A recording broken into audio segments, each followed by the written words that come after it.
Oi, gente. Oi, gente, tudo bom?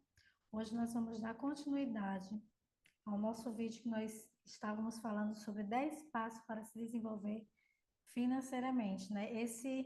Esses vídeos que eu estou fazendo estão baseados no livro Pai Rico, Pai Pobre, que é do autor Robert T. Kiyosaki.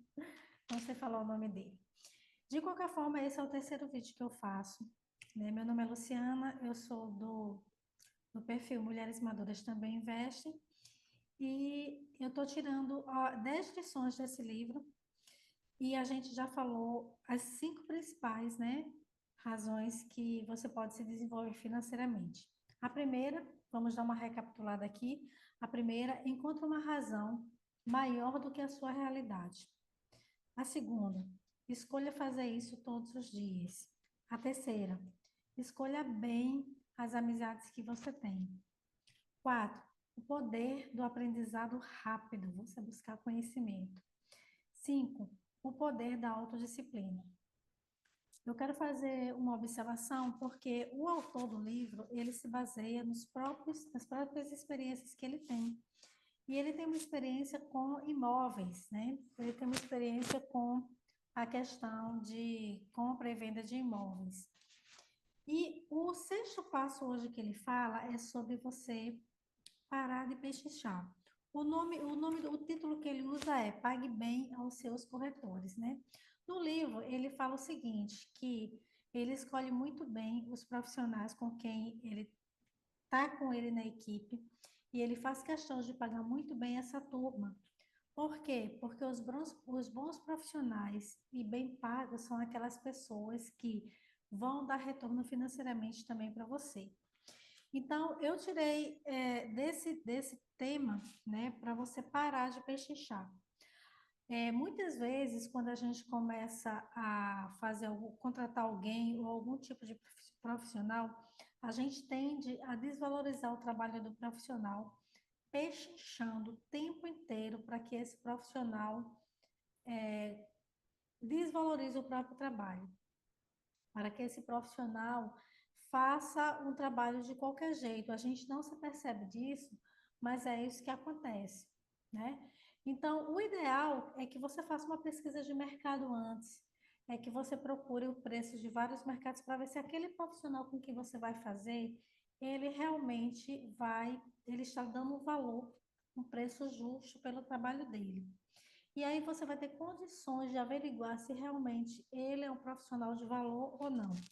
Muitas vezes a gente termina pechinchando tanto e desvalorizando o trabalho de alguém que nós terminamos fazendo com que o profissional não se sinta apto, não se sinta valorizado o suficiente, ele termina não entregando com qualidade aquele trabalho dele, né?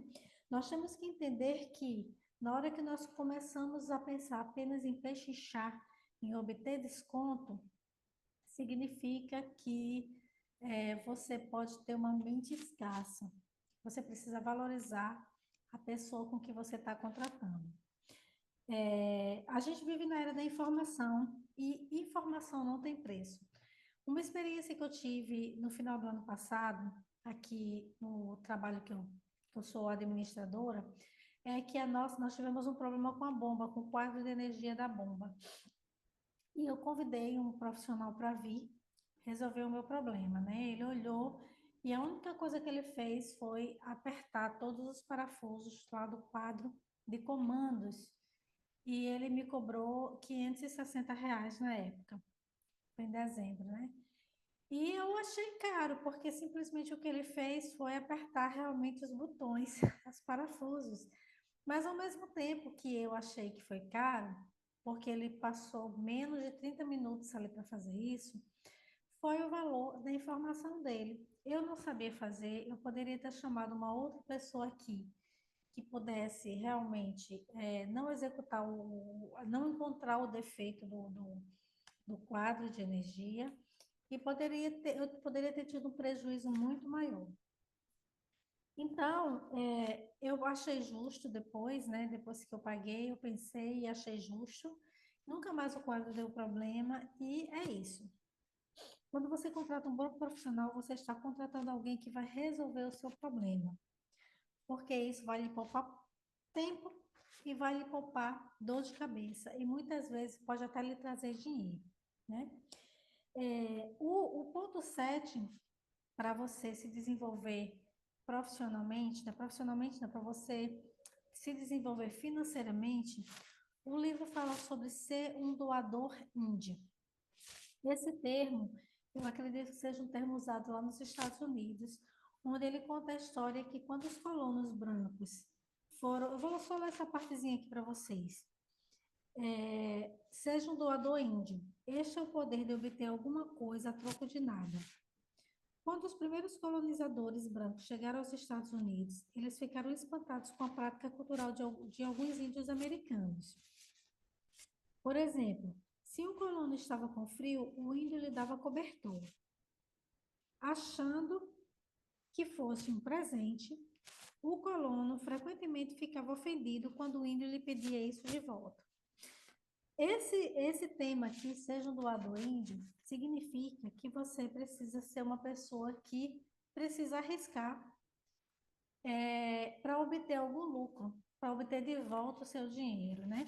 Ele depois ele faz, ele decora, faz uma, ele faz um, ele escreve explicando sobre isso, mas para resumir aqui para vocês, é que muitas vezes para a gente ganhar dinheiro, a gente precisa também arriscar, mesmo sabendo que a gente pode perder algum dinheiro com isso, né? Aí ele dá o exemplo da compra de um imóvel que ele desembolsou uma quantia de US$ 50.000, né? E conseguiu comprar e ele recuperou esse dinheiro muito rápido.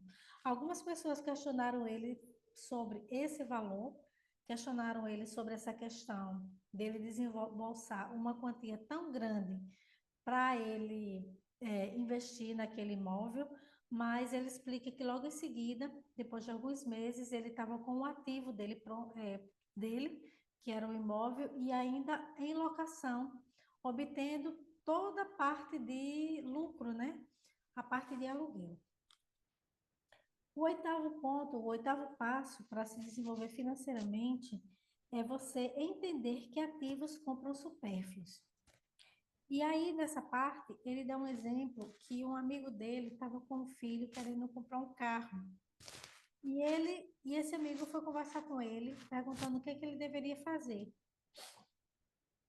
Aí aqui ele deu o toque para um amigo dele e o amigo dele decidiu desafiar o próprio filho a fazer algo diferente. Ele deu uma quantia de US$ 3.000 para o filho, contanto que o filho lesse uma quantidade de livros que ele ia dispor e também comprasse ações na bolsa.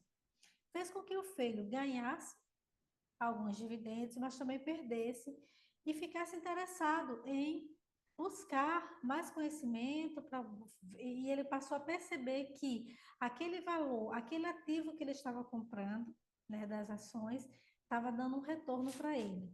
Então eu coloquei aqui, a inteligência financeira fala que é mais inteligente comprar ativos ao invés de passivos. Porque se o rapaz tivesse comprado o carro, ele ia estar comprando um passivo. Ativos compram supérfluos, ou seja, esse passivo ia trazer muito mais despesas para ele do que retorno lucrativamente, né?